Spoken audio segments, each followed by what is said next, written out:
Biar pinter. Oke, Sip. sip. Dah. Ah.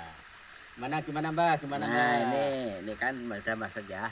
Kita dari rumah ke jalan sini nih. Melihat angin, melihat air, tumbuh-tumbuhan. Apakah ini termasuk makrifat atau gimana ya, Gus? Aduh. Ini bagaimana nih ngajinya langsung makrifat ini ya? Iya, Mario kan dilihat kan mengetahui apa itu termasuk dibolehkan mengetahui apa gimana dalam agama itu. Itu di mata umum itu bagaimana? Makrifat itu adalah mengenal. Mengenal yang pertama itu adalah ma'rifatullah, itu adalah mengenal Allah. Tapi eh, kita tidak mungkin bisa mengenal tanpa melihat apa yang diciptakan. Jadi termasuk jalan-jalan mengenal alam itu juga termasuk upaya kita untuk bagaimana kita mengenal ciptaannya Allah dulu. Ya ibarat suatu kursi, dulu tidak mungkin dia kursi kenal sama tukangnya. Komputer pun tidak kenal sama yang membuatnya, walaupun komputer itu katanya cerdas, tapi tidak akan kenal pembuat komputernya siapa, tidak tahu. Sudah seperti itu, memang ada keterbatasan yang namanya makhluk. Ya, makanya yang disebut mengenal di situ adalah mengenal ciptaannya dulu, sehingga kita mengakui lillahi ma fis samawati wa ma fil ardi. Gitu Mas Lama. Terima kasih.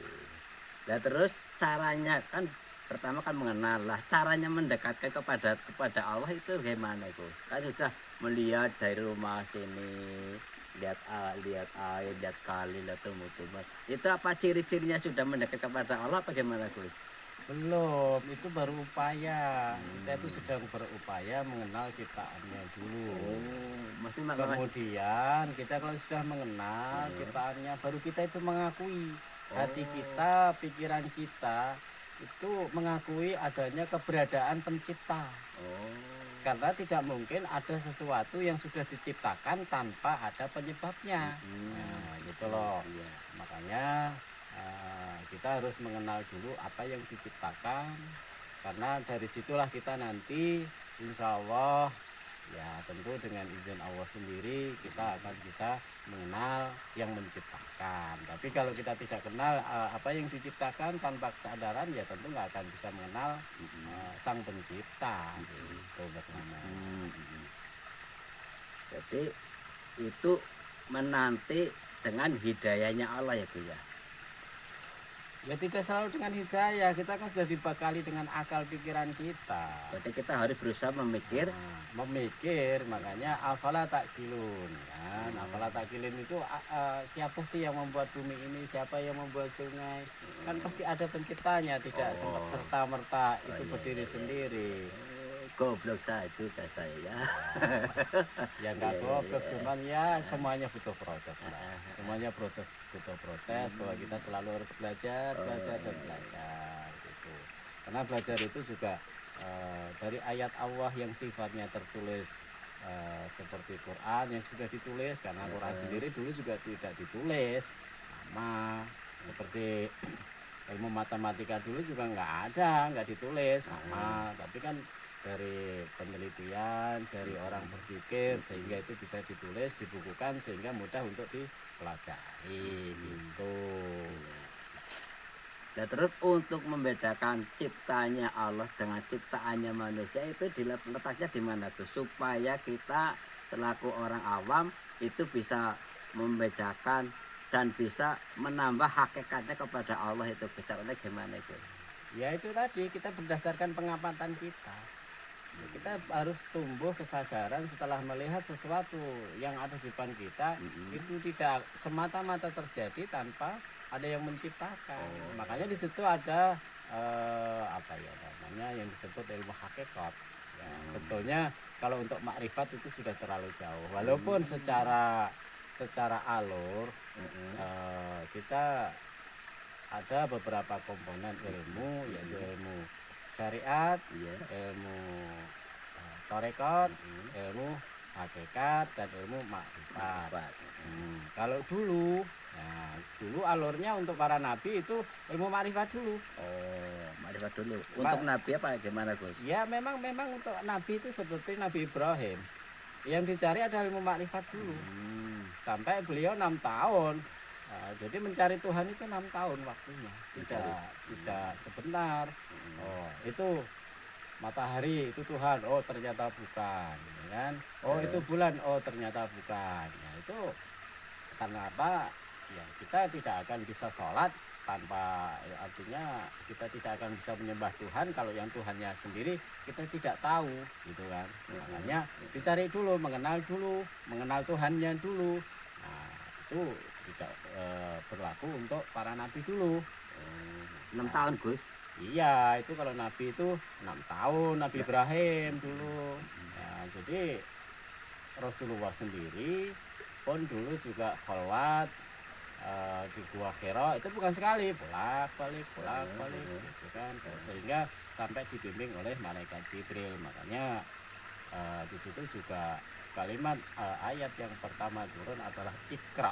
Nah, kalimat kan gitu, Iqra bismi rabbikal ladzi khalaq. Nah, di situ kan sebutlah ya atas nama Tuhanmu yang telah menciptakanmu. Nah, itu artinya apa? Kita disuruh bahwa kita itu mempelajari itu ciptaannya dulu. Nah, kita dilarang keras kalau untuk kelas-kelas kita ya tidak boleh untuk langsung makrifat di dalam zat karena sangat berbahaya. Karena setan itu sendiri tidak kalau sudah terlalu berlebihan kita ingin bermakrifat kepada Allah, setan tidak tanggung-tanggung bahwa dia pun akan mengganggu Tuhan. Bahaya itu. Oh, iya. Itu bahaya itu ya. Itu Mbak. Ya, terima kasih.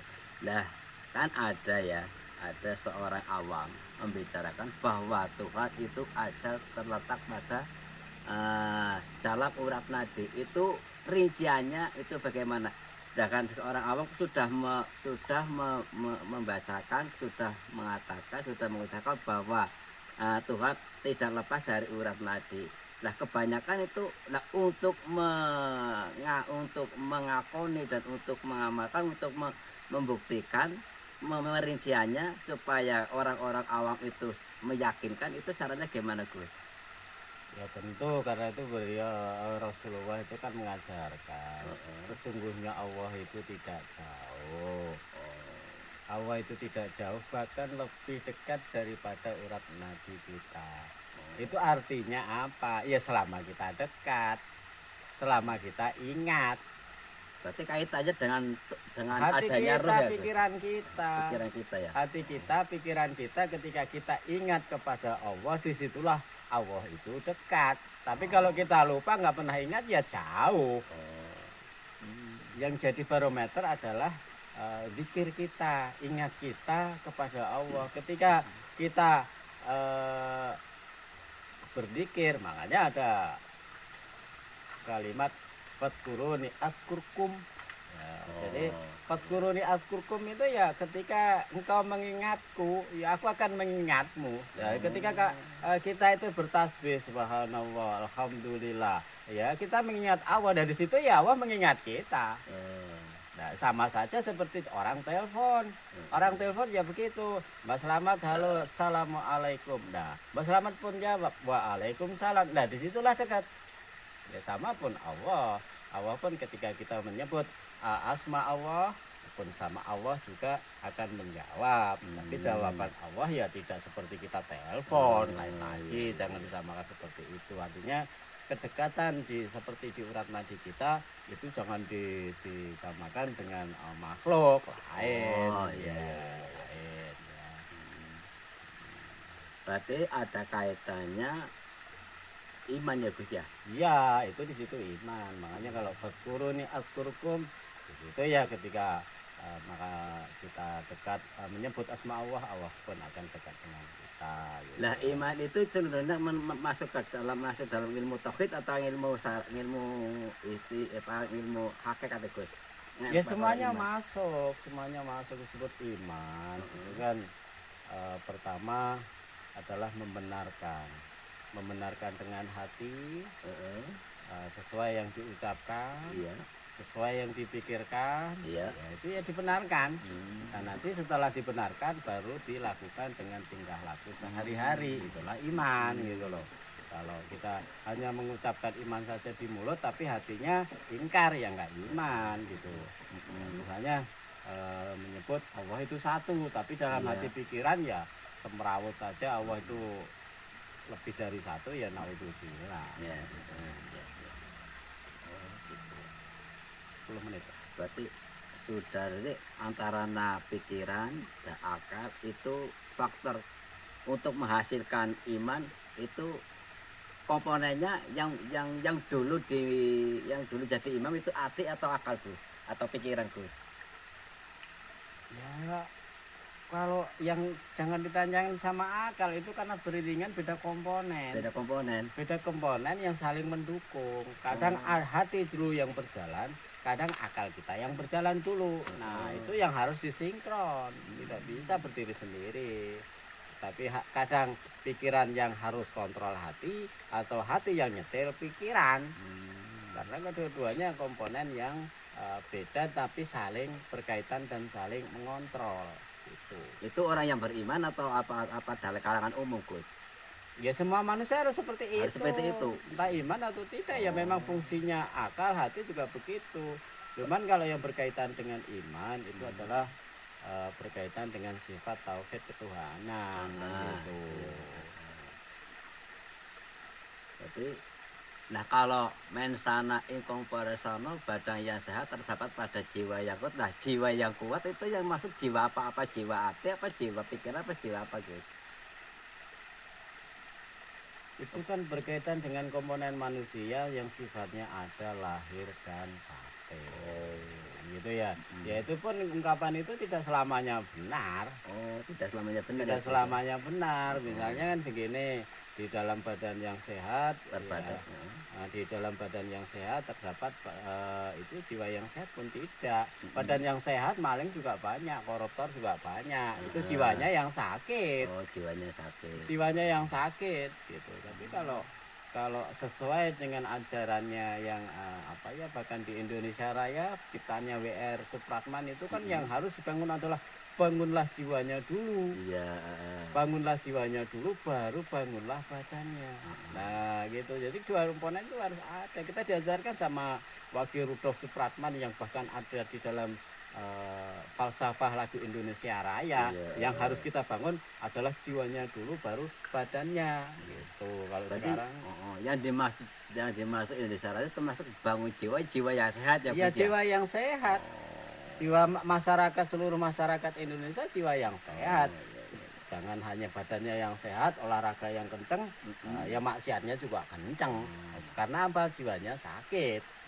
Makanya kedua-duanya harus ya dibangun. Makanya ya jiwa yang sehat ya harus, badan yang sehat harus gitu. Makanya biar badan kita sehat, ya mari kita ngopi. Ya, oke.